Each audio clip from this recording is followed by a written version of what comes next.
আজকে ককবরক ভাষাকে ট্রান্সলেট করার জন্য এখানে নিয়োগ করা হয়েছে মাননীয় স্পিকার স্যার।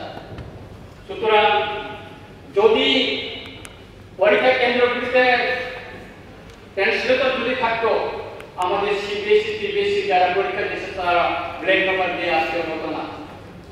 তাই আমি চাই এটা একটা স্থায়ী সমাধান হোক।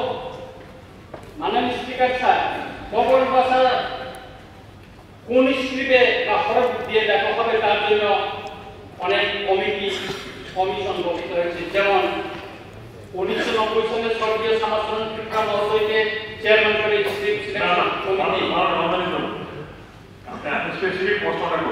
স্যার এটাই আমি একটু বলতে চাইছি স্যার, যেটা আন্দোলন চলছে স্যার এই বিষয়ে আমি একটু আপনাকে তুলে ধরছি।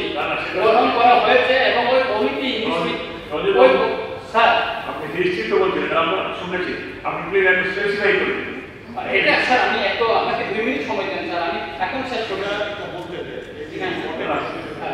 স্যার। ওই কমিটি গঠন করা হয়েছে এবং ওই committee English alphabet of Roman script দিয়ে লেখার জন্য সুপারিশ করা হয়েছিল স্যার।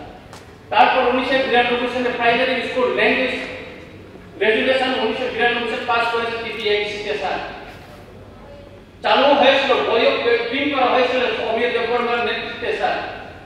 বামফ্রন্ট সরকার আশা করছে রোমান স্ক্রিপ্টের ছাত্র বইগুলো বাতিল করা হয়েছিল।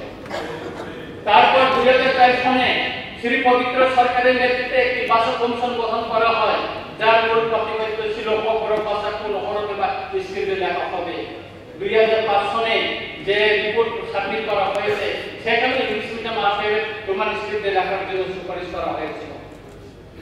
মাননীয় স্পিকার স্যার, তৎকালীন বামফ্রন্ট সরকার তাদের পছন্দসই ব্যক্তিকে দিয়ে যে ভাষা কমিশন গঠন করেছিল, সেই কমিশনের মর্যাদাতে জোরপূর্বক বাংলা হরফে ককবরক ভাষাকে লেখার প্রণালী চাপিয়ে দিয়েছিল।